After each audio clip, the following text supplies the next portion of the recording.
Okay, so for this video, we'll be diving into ARC section 60A.14 through 19, and this tells us how to comply with relevant requirements. The last video that we did was how to comply with the ARC sections that are relevant. But here, we are going to learn how to comply with the requirements within the ARC sections. And so first it says that we should comply with each requirement of the relevant ARC sections, unless, in the circumstances of the engagement, the requirement is not relevant because it is conditional and the condition does not exist. So going down to number 15 here, they explain a little more about what that means to be conditional and unconditional. So unconditional requirements are those that the accountant must comply with in all cases in which such a requirement is relevant. So SSARS uses the word must to indicate an unconditional requirement. So when we're reading the requirements in the ARC sections, they will say the accountant must do something, and that means that it's unconditional. So then we need to perform or comply with that requirement no matter what, if it's relevant to us. And next we have presumptively mandatory requirements, and those are ones that use the word should. So in the requirement it will say the accountant should do such and such. And so we're required to comply with all presumptively mandatory requirements unless certain situations are happening, and that's explained here in number 16. And it says that we can depart from presumptively mandatory requirements if we, the accountant, judge that it's necessary. And if we do depart from that requirement, then we need to perform some type of alternative procedure that achieves the intent of the requirement. And so we can really only decide to depart from a presumptively mandatory requirement if that procedure in the requirement would be ineffective in achieving the intent of the requirement. And that's due to our professional judgment, and we'll get into a little more of that in a little bit. But if we do decide to depart from from a presumptively mandatory requirement, then we must document our justification for the departure and how the alternative procedures performed in the circumstances were sufficient to achieve the intent of that requirement. So in summary, we're required to comply with unconditional requirements in all cases if they're relevant to us. And for presumptively mandatory requirements, we should always comply with those as well. But in rare circumstances, if complying with the requirement doesn't achieve the objective that it's shooting for, then we can depart from that requirement, but we need to do some alternative procedures and have a good justification for why and document that justification. So as we remember in the prior video, we're not only required to understand the requirements of the ARC sections, we're also required to understand the interpretations as well, and to apply those interpretations in order to achieve the requirements and ultimately achieve the objectives of the ARC section. So there are interpretive publications that help us do that. And so that's what 18 says here. It says we should consider interpretive publications in the performance of our engagement under SSARS. Also, we should also consider other publications that talk about preparation, compilation, and review engagements.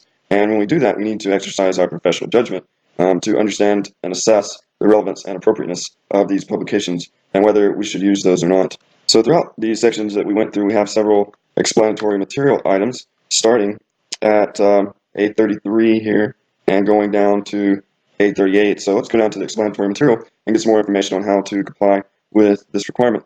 All right, so now we're down in the explanatory material. And first, they give us an example of a conditional requirement. We remember from up in the requirements, we are only required to comply with requirements if they're conditional and the condition has been met or fulfilled. So they say that in some cases throughout the ARC sections, a requirement may be expressed as being conditional on applicable law or regulation, or that we're required to perform a certain action unless it's prohibited by law or regulation. So in those circumstances, we may not be required to perform that requirement if it's prohibited by law or regulation. So that's a good example of conditions that might not be met, and therefore allowing us to depart from a requirement. Also, in defining our professional responsibilities in SSARS, here at A34, we remember that presumptively mandatory requirements include the word should. And so this tells us that in some of the ARC sections, they will say should consider. And here they're telling us that whenever we see should consider, that means that it's an action that is presumptively required. Or rather, the consideration of that procedure is presumptively required. So our professional judgment would decide whether we need to actually perform that procedure or not. So these types of requirements aren't telling us that we should perform the procedure. They're telling us we should consider performing that procedure, and whether we do or not is up to our professional judgment. And next we have some discussion of interpretive publications. As we remember in the requirements, we are supposed to use our professional judgment to decide and assess whether the interpretive publications should be used. And so here this ARC section reiterates that interpretive publications are not SSARS, and they are merely recommendations on the application of SSARS in specific circumstances, for instance, in specialized industries. And so in a few of the ARC sections, for instance, compilations and reviews, we have interpretations of SARS and exhibits to SARS that we will, throughout these videos, take a look at and assess as we go along. And finally, we discuss other preparation, compilation, and review publications. And we reiterate here that these publications have no authoritative status. However, they can help us to understand and apply SARS.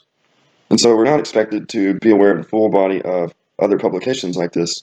But we could use them, for instance, maybe accounting journals or something like that. We could use them to help us to apply SARS. And so they say here that we can consider the AICPA's audit and attest standards, or the staff of this group, to be appropriate and reliable for guidance in performing engagements under SARS. But for publications that haven't been reviewed by the AICPA, then we might want to consider the publication's reputation and how it's recognized as being helpful in applying SARS, and the degree to which the publisher authorized or the author is recognized as an authority in matters that are addressing these types of engagements. So in the exhibit section, we have an exhibit for other preparation, compilation, and review publications. So let's go down there now and just see some examples of those so we understand what this means. Okay, so now we're down in the exhibit about other preparation, compilation, and review publications. And it says that there are, or these publications that are listed here, have been reviewed by the AICPA's audit and attest standards staff, and therefore presumed to be appropriate to be used to guide us in performing SARS engagements.